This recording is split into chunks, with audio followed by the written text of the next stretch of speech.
Hello and welcome. Tonight, 35 minors are confirmed dead after a stampede at the funfair held at Islamic High School, Orita Bashori, Ibadan, the Oyo State capital.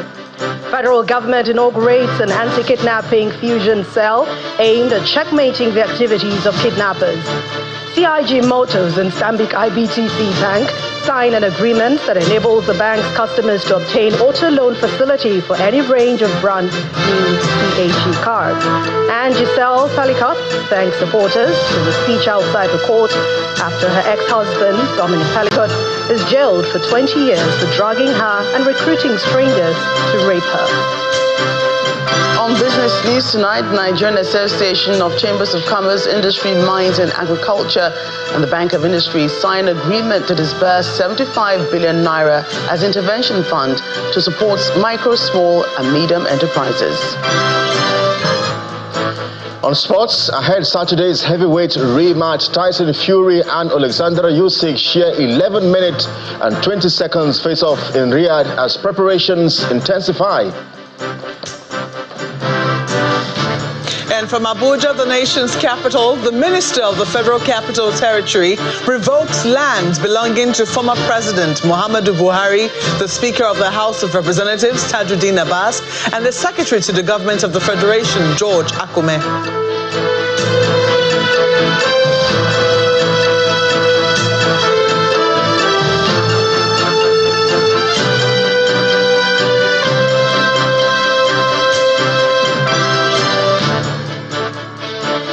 We begin tonight on a sad note. 35 minors have been confirmed dead in a stampede at a funfair held at the Islamic High School, Orita Bashori, Ibadan, the Oyo State capital. The State Police Command says the 7 suspects have now been arrested for their roles in this disaster.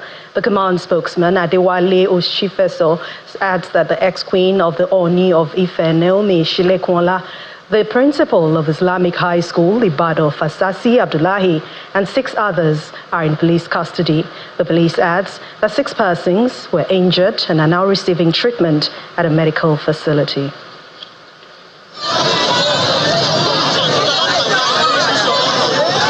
The Islamic High School, located in the Orita Bashori area of Ibadan, the Oyo State capital. Wednesday, December 18, 2024 is a day many will remember for the wrong reasons. A day that 35 minors died in a stampede at an ill-fated funfair organized for children. The venue is said to have been designed to accommodate 5,000 people, but sadly, over 7,000 turned up. Shoes and clothes of different sizes litter the premises as some parents search for their wards after the stampede, while an ambulance rushes some of the injured to the hospital.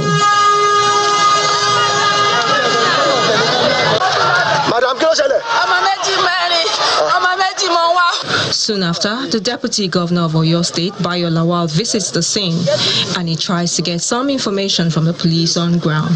They have this sort of a thing without alerting the security agencies around. Madam, is that what you're saying? So, do you know names of the organizers?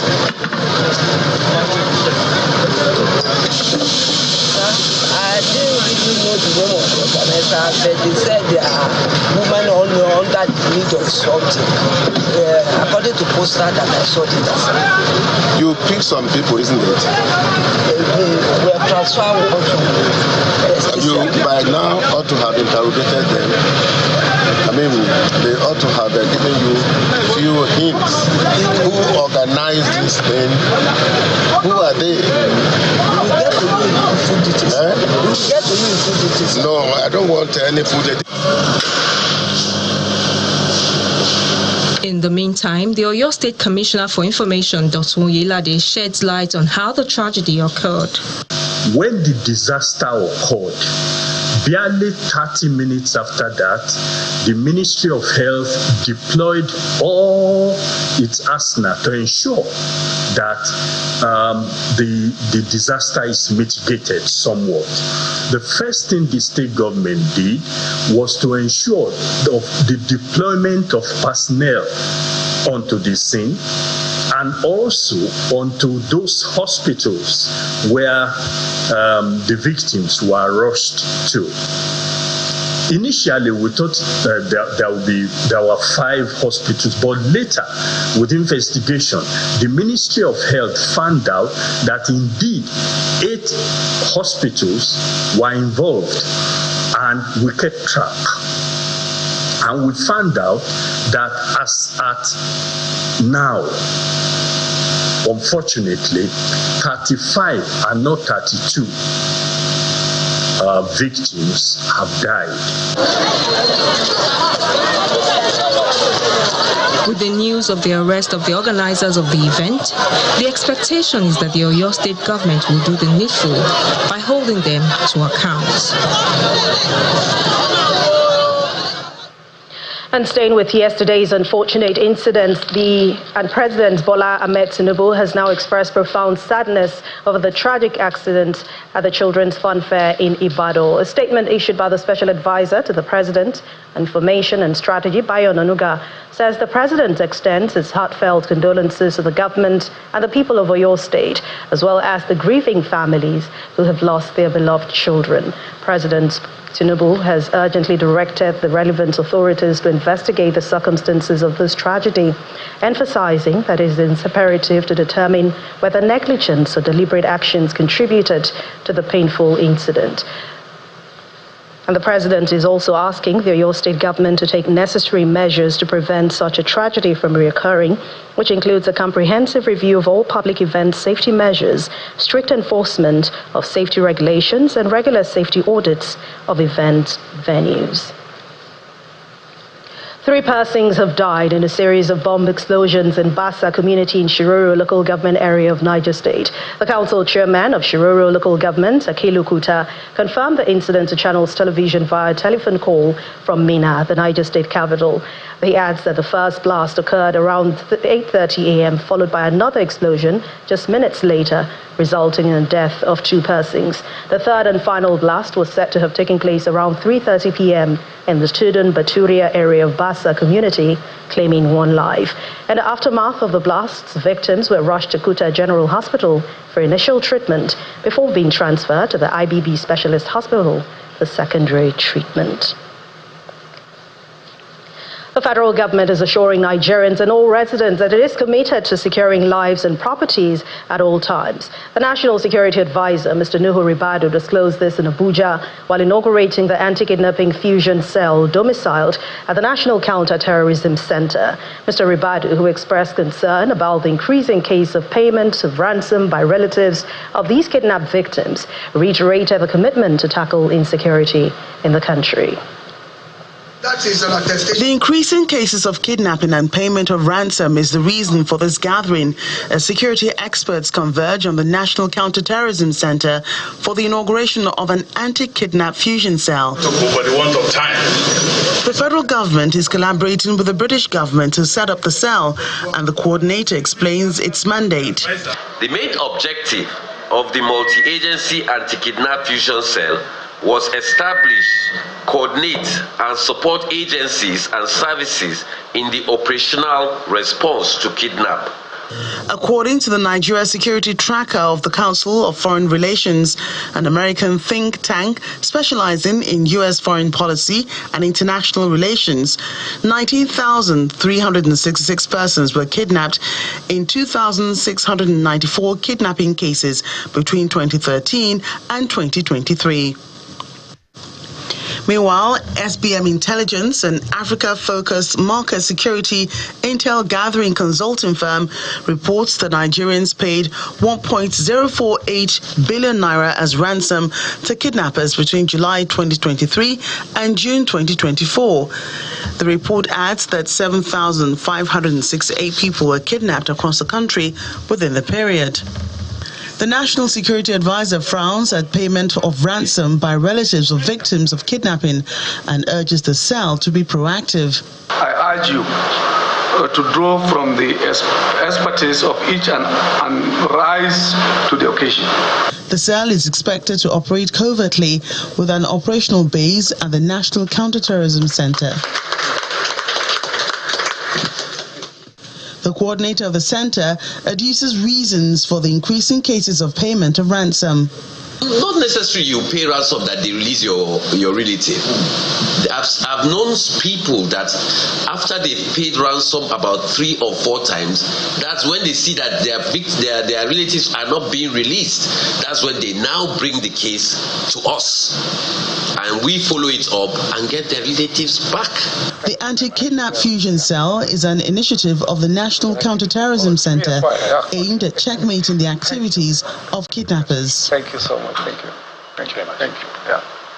The federal government has strengthened the Nigerian Army's operational capacity with the acquisition of 43 Ibadan CB-2 drones. That's primarily for the deployment of the Northwest Theater of Operation.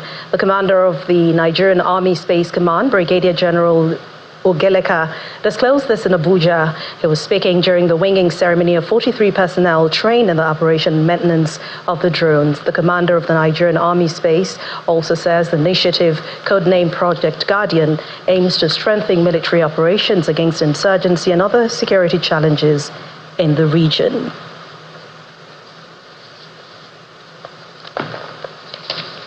And away from that, with the Christmas holidays and the new year around the corner, the Lagos state government is also bolstering efforts at enhancing and consolidating progress made on security in the country. To this end, the governor, Babajide Sanwo-Olu, hosted the 18th annual Lagos State Town Hall on Security at the Lagos House, Ikeja. The forum provided an opportunity for key stakeholders to converge on enhancing security and the presentation of patrol vehicles and other assets to the security operatives from intervention by the Lagos State Security Trust Fund. Security is topmost on the agenda as the governor, the deputy governor, and the inspector general of police get set for proceedings. The commissioner of police, Lagos State, Olanrewaju Ishola, amongst other disclosures, reveals the security profile from September 2023 to 2024. The security profile recorded a decrease in the rate of major crimes because internal security has been fantastic, with no disturbance to public peace. We had pockets of civil unrest, but we managed them professionally, from snowballing into chaos.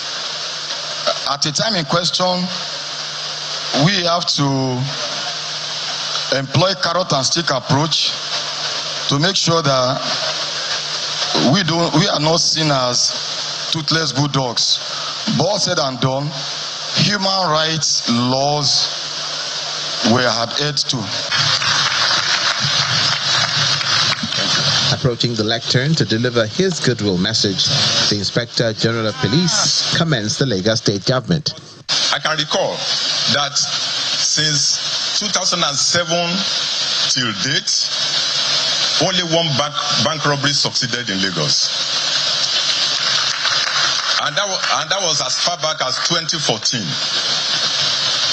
So the days of armed robbery, bank robbery are gone. The governor, Babajide Sanwo-Olu, makes his way to the podium and speaks on the forays made, as well as the forthcoming donation of operational assets. We are doing this to keep our city safe, to keep our state safe, to ensure that during the yellow tide period and all year round, Lagos continue to remain safe to its citizens, to its businesses, and to everybody that wants to come to Lagos and do real business. And the minimum we can do is to support these men. For us as a government, we are totally committed. It is our responsibility and we will not shy from those responsibilities. All we're asking for is your partnership. You give or you don't give, our primary responsibility is security of life and property. And the state government will never shy away from that.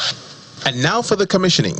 And for the safety and security of the people of Lagos State, I am honored to commission these operational vehicles. With this latest boost, it appears the security agencies are further poised to fulfill their mandate in Lagos State. In part two, after the break, the Attorney General of the Federation and Minister of Justice, Lateef Fagbemi, forced the suspension of the local government chairman in Edo State by the governor Monday Okweholo. Please join us again.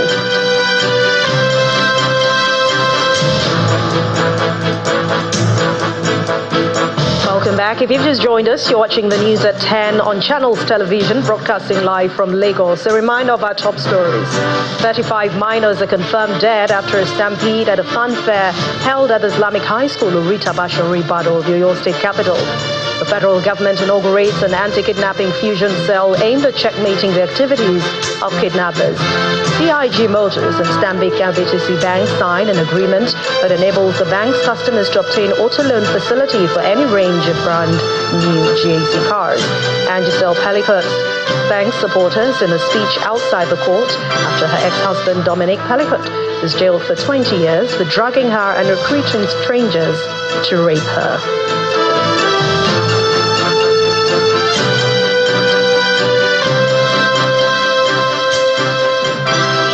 To the courts now, where the Federal High Court sitting in Lagos has ordered the final forfeiture of a warehouse built on a landed property measuring 1.9 hectares of land along the Lagos-Ibadan Expressway in Maburu, Obafemi Owode local government area of Ogun State. The court also ordered the permanent forfeiture of 54 general-purpose steel containers.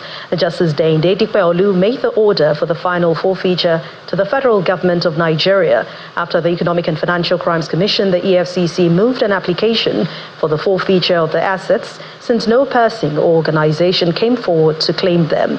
On November the 28th, 2024, counsel to the EFCC, Senior Advocate of Nigeria, Rotimi Oyedepo, had approached the court via a motion ex parte to seek the forfeiture of these assets. In a document put before the court at the time, the Commission had stated that the properties were reasonably suspected to be proceeds of unlawful activities and linked to the former governor of the Central Bank of Nigeria, Godwin Emefiele. Justice Dikpeolu then ordered the interim forfeiture of the assets while directing the EFCC to publish the order in the national newspaper for any interested persons to appear before the court and show cause while it should not be finally forfeited.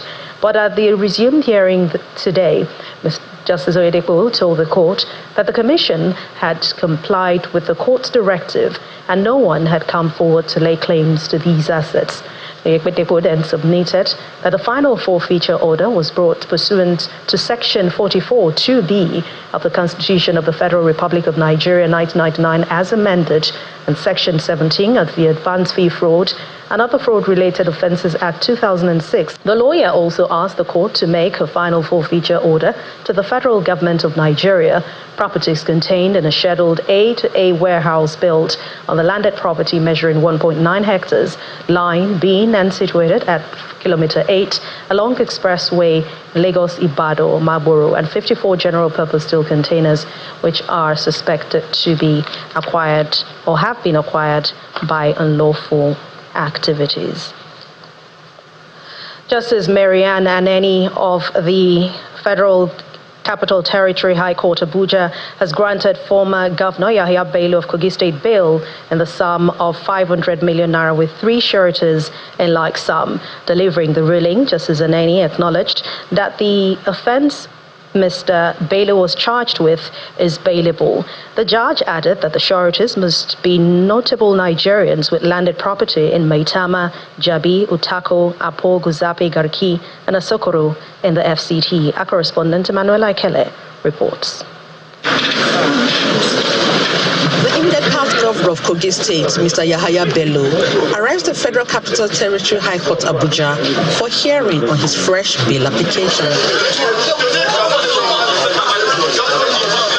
Justice Marianne Aneni had on December 10 refused the former governor's bail application, saying it was filed prematurely on the ground that he was neither in custody nor before the courts.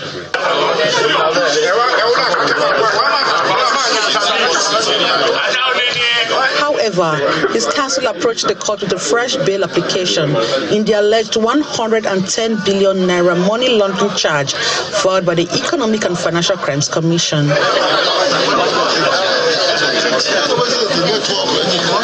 At the day's proceedings, the counsel for the former governor, Mr. Joseph Daudu, informed the court that there is understanding between the defense and prosecuting team to ensure speedy trial. Considering that understanding, he urged the court to grant the bail application. In accordance with the rules of professional conduct, the EFCC Council acknowledged the understanding and pledged to expedite the trial. The Defense Counsel also requests that the bail conditions be reviewed, including the location of properties.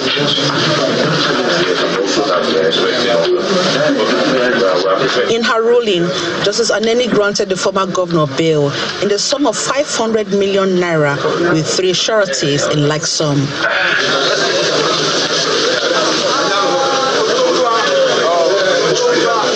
The sureties must be notable Nigerians with landed property in Maitama, Jabi, Utako, Apo, Guzape, Gariki, and Asokoro.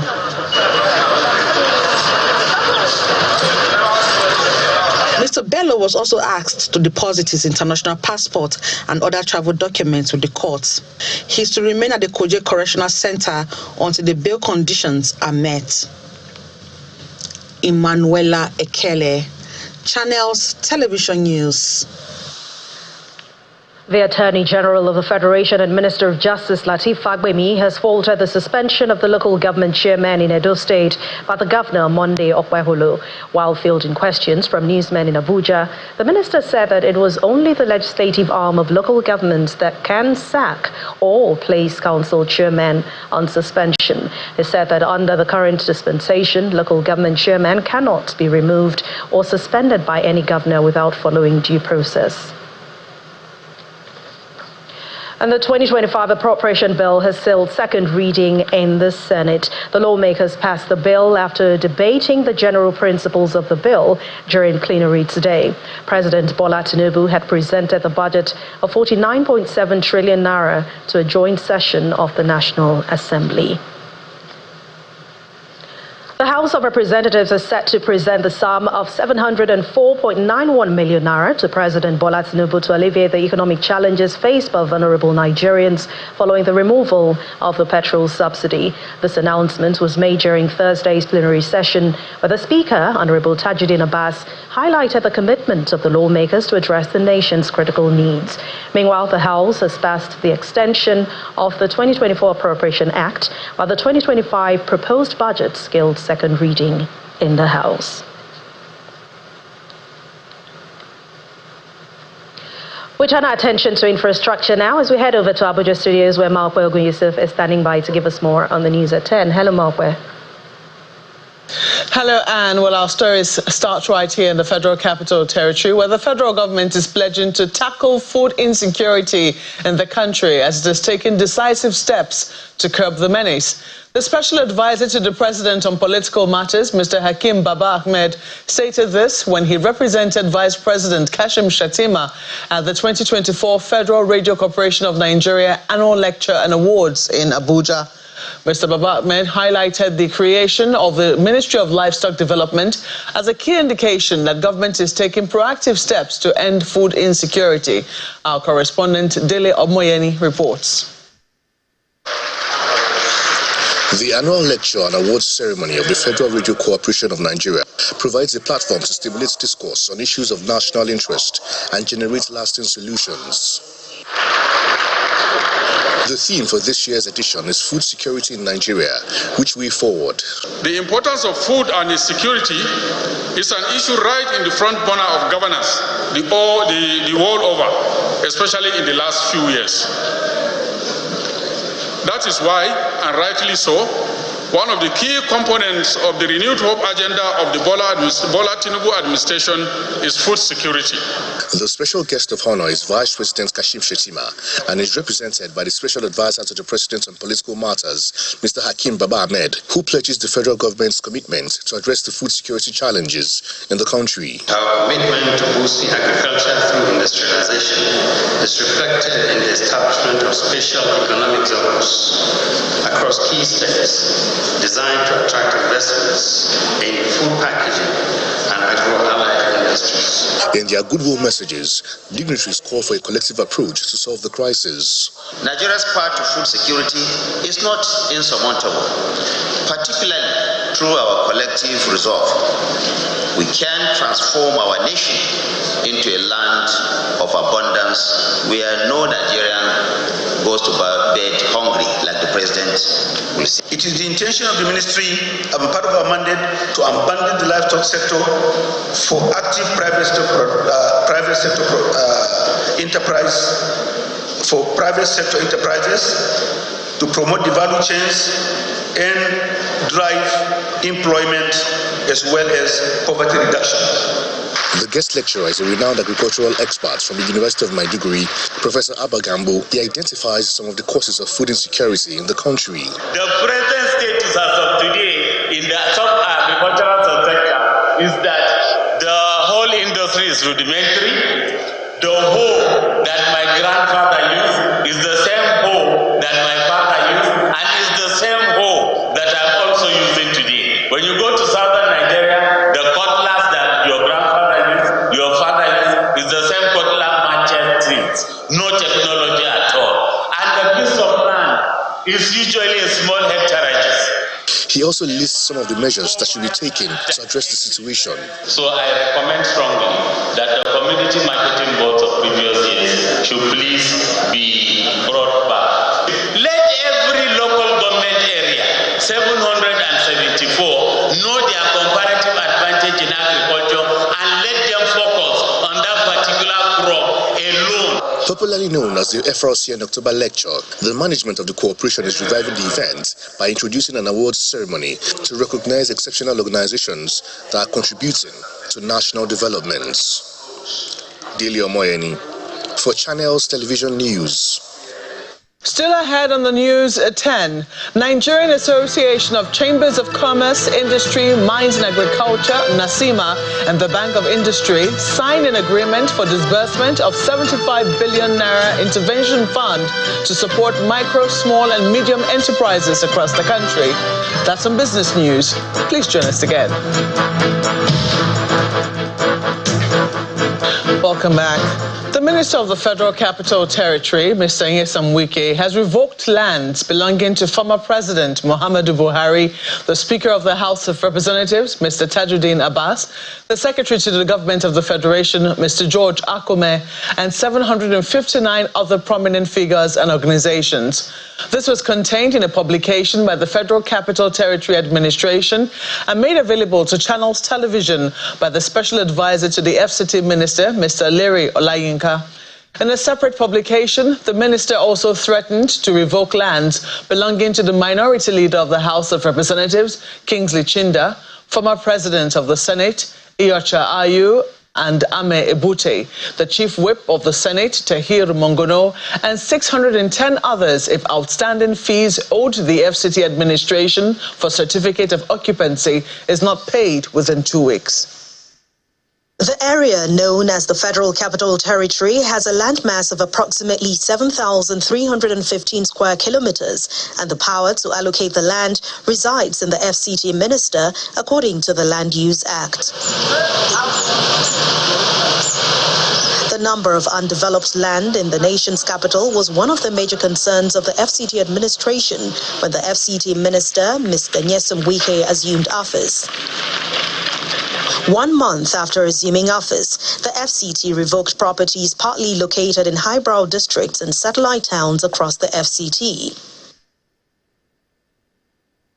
Some of those affected include the presidential candidate of the Labour Party, Mr. Peter Obi, and former Cross River State Governor, Mr. Leo Limoke.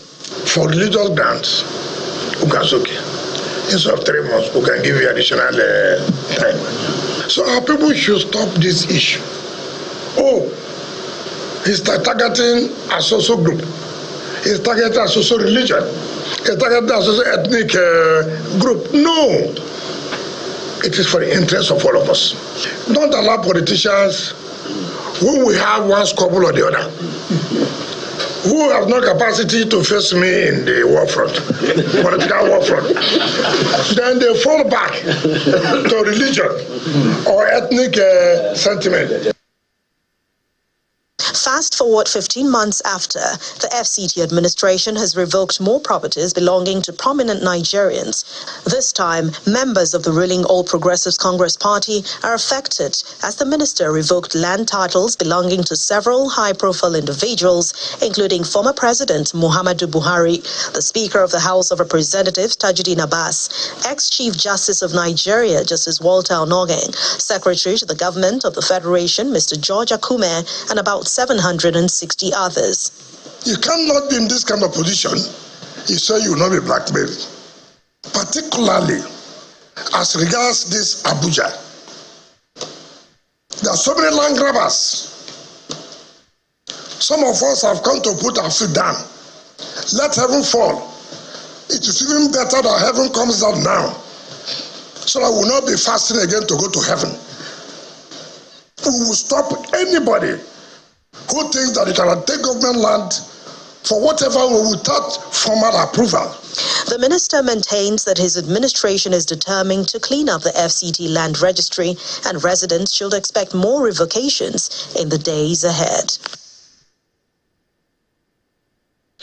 In other news, for Nigeria to overcome her unemployment challenges, there is a need to change the design of the school curriculum to stop programming students to believe that they go to school to get jobs instead of being job creators.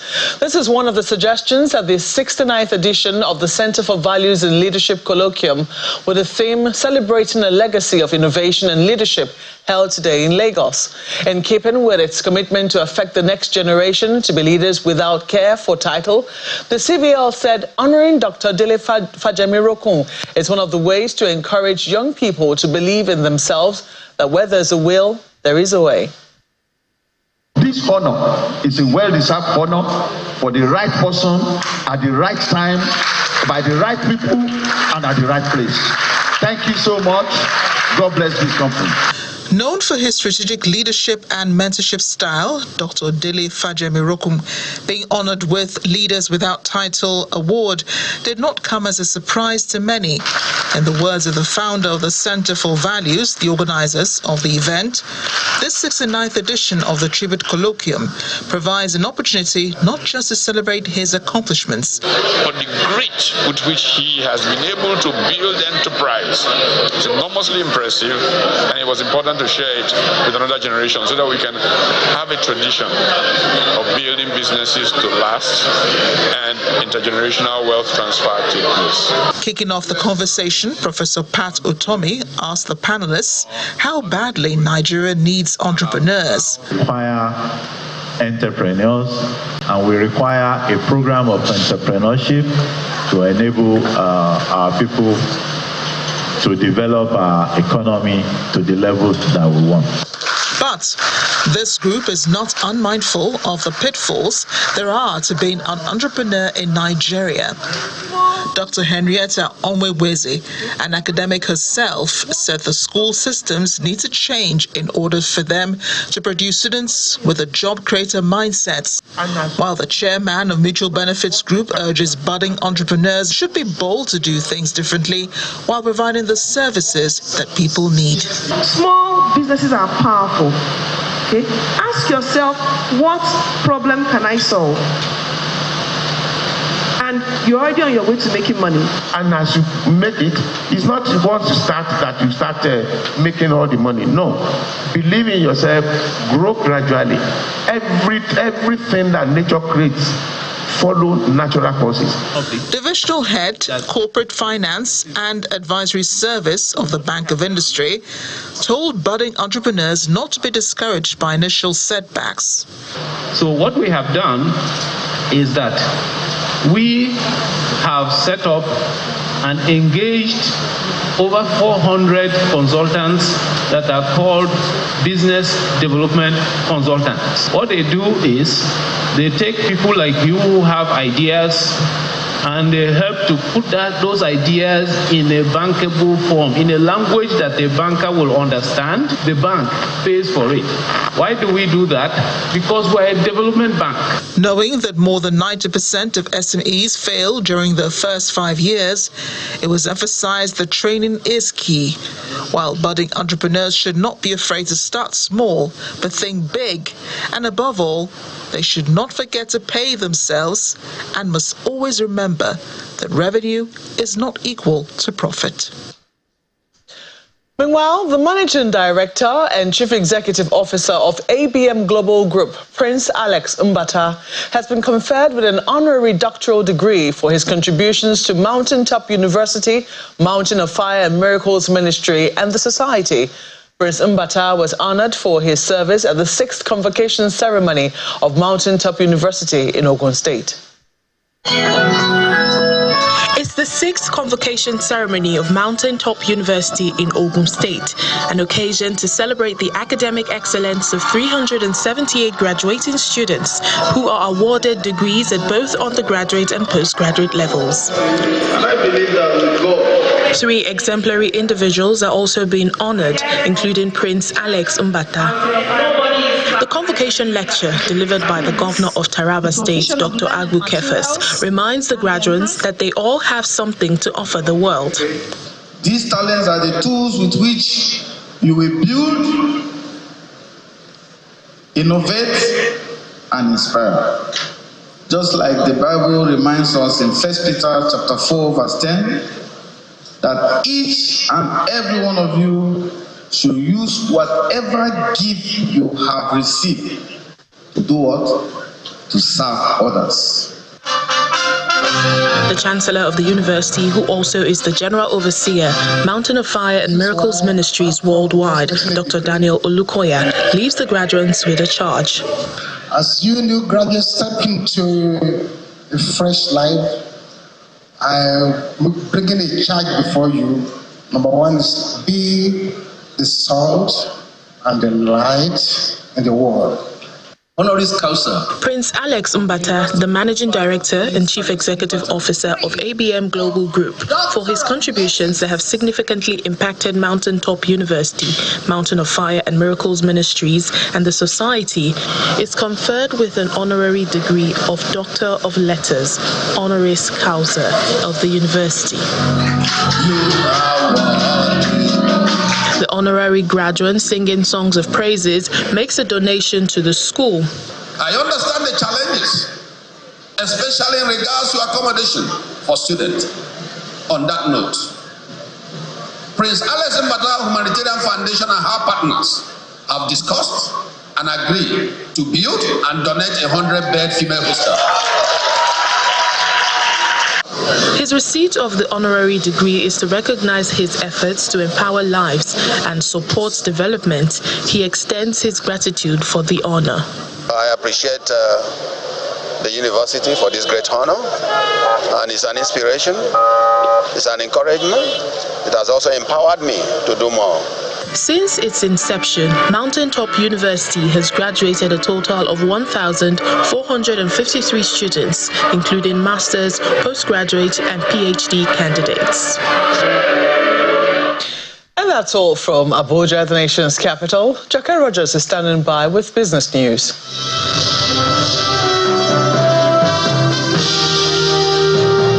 Thank you, Mankwe. Welcome to Business News. The Nigerian Association of Chambers of Commerce, Industry, Mines and Agriculture and the Bank of Industry have signed a memorandum of understanding for the disbursement of a 75 billion naira intervention fund to support micro, small and medium enterprises across the country.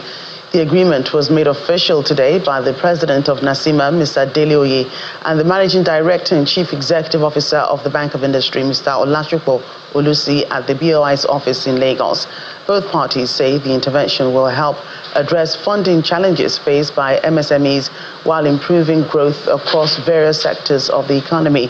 They believe the MOU is a declaration of the intent to build a future where businesses can thrive. Well, customers of Stanbic IBTC Bank can now visit any of the bank's branch and obtain auto loan facility for any range of brand new cars. The partnership agreement signed by both parties is also amongst other benefits, which affords the customers a 5-year warranty on the vehicle and a 60 months repayment period.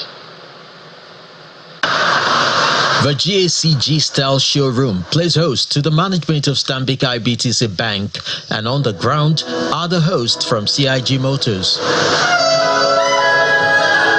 The purpose of this visit is to have a handshake over a partnership that should help customers of the bank obtain credit facility to purchase brand new cars from CIG Motors.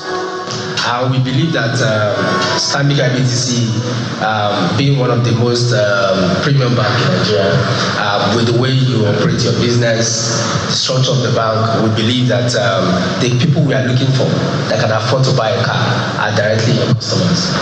So that's why we are here, to shake hands with you, put pen in the paper, and say that our relationship should grow more than just doing business together, but let's extend it to our customers as well. Stanbic IBTC Bank sees this partnership as a strategic move which they are eager to run with. From our perspective, this is a brand that is the only AAA rated bank in Nigeria. We're very careful around partnerships, but we're very inspired to partner. We're highly motivated, and our relationship manager, we're going to make sure that she's now part of this. She's even wearing our colors. So she's part of our team, but I think the spirit is that we want to enable Nigerians to live a better life. Irrespective of the challenges, we're very to partner with the product, which is your car, and the financing solution. It's a very strong combination that ultimate winner will be the customers. Both parties want to see the MOU activated as quickly as possible, and so they have penned their signature. Customers who key into the scheme can start enjoying the benefits right away. With this collaboration, they can take this vehicle and pay in 60 months. 60 months. And the way in Stanbic IBTC Bank, because customer service is very key to us, we can structure their repayment such that for somebody that probably doesn't earn salary, we can structure it in line of his cash flow. It depends on what the customer wants. Customer actually drives us. We don't drive the customer. All the warranty, the first service, free first service, and every other benefit that comes with the GSC car is on this offer. So when you buy a GSC car through the finance scheme from Stanbic IBTC, you get all the full package from GSC as well.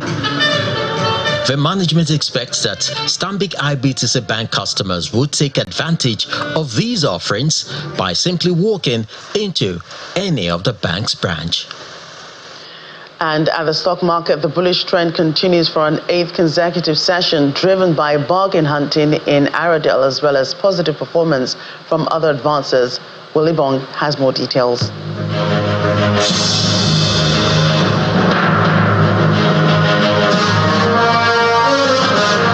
Thank you, Joke. Hello, and welcome to the Stock Market Report. Okay, it's too hot right now at the NGX. We were expecting a Santa rally, but I'm afraid this one is burning hot. Yesterday, I casually said the market might hit 61 trillion naira, and the market did not disappoint. Here we have it today. 100,000 level, and the market cap is sporting its new shade of high.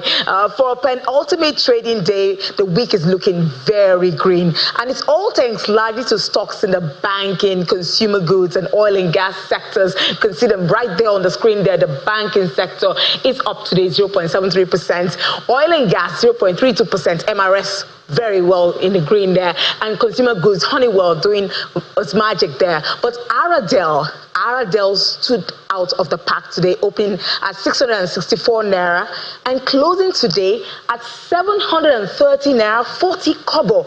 And I'm sure it won't take you very long. I mean, all our survey investors out there to do a mental math of the gain recorded in Aradel today. And we can't deny, definitely not deny, that the Shell Renaissance deal has been a major stroke of luck for the oil and gas sector this week. Even though I'll be wearing a different hat tomorrow, I can't wait to see how loud the market wraps the final trading day of the week. And those are the highlights for today. Will Ibang, signing out.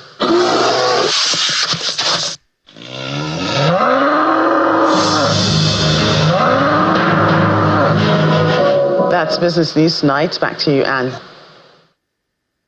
Okay. Let's now join Simon Puse with more international news and around the world in 5. Good evening and welcome to the Channel's studios here in London with your international news around the world in 5.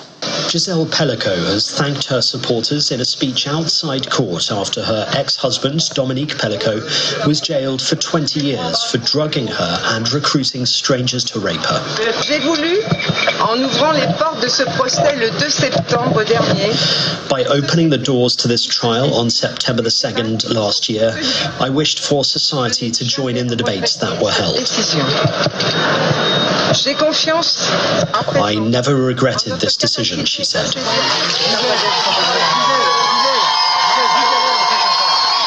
Hundreds of supporters again cheered as Giselle left the court, making her way through the crowd and into a waiting car. Dominique Pellico, who was jailed for 20 years, the maximum possible sentence, is considering appealing. Of the 50 other men to be sentenced alongside Dominique in a mass rape trial which has shocked France, 46 were found guilty of rape, 2 guilty of attempted rape, and 2 guilty of sexual assault. President Vladimir Putin says he should have acted earlier in Ukraine and prepared more before the full-scale invasion in February 2022.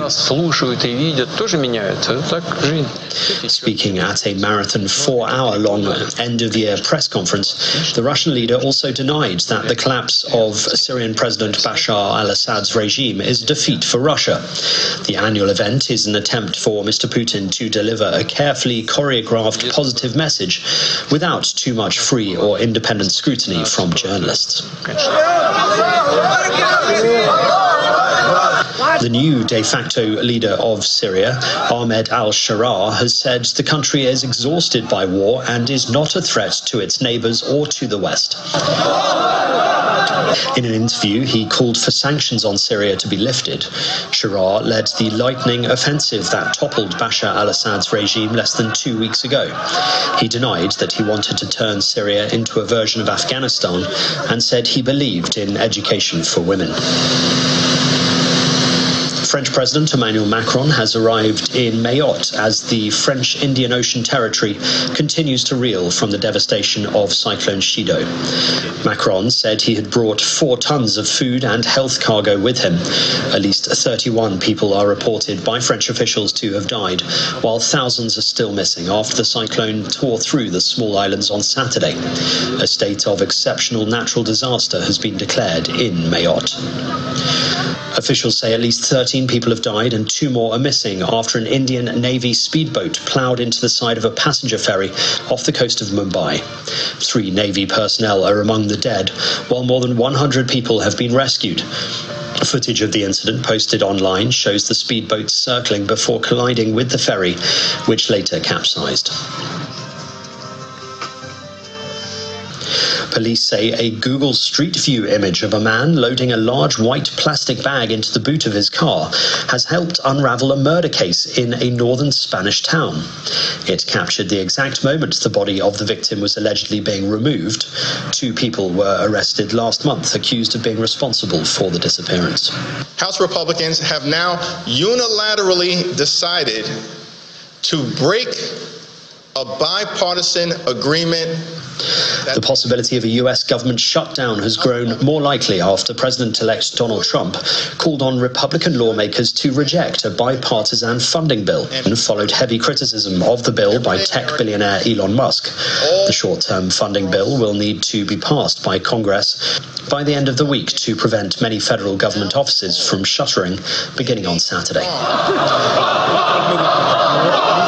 And braving cold temperatures of just above freezing point, around 70 people stripped off to red swimsuits and Santa hats for the 21st Budapest Santa Speedo Run.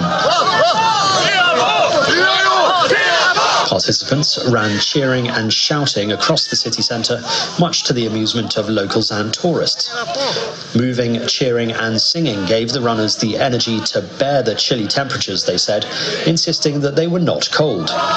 This year, the donations will go to a foundation which supports families with children who have Prader-Willi syndrome, a rare genetic condition with a key symptom of excessive appetite. And that's your international news around the world in 5. Now back to the Channel's studios in Lagos.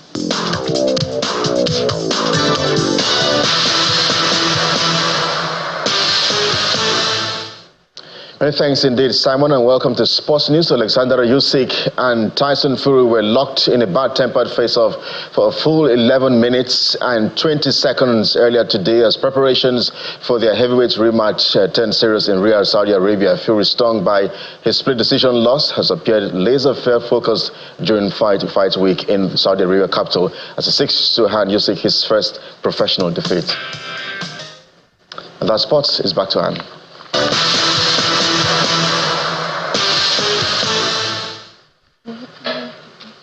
Thank you very much, Kelly. And the main news again. 35 minors have been confirmed dead after a stampede at a fun fair held at Islamic High School, Orita Bashari, Ibadan, the Oyo State capital. And that's the news at 10 tonight. Thank you so much for watching. I'm Anne Nwawadu. For our viewers on the DSTV platform, you'll be watching next a delayed broadcast of the First Family of Lagos Christmas Carol. And for our viewers on other platforms, we'll continue with our usual programming for the day. Good night.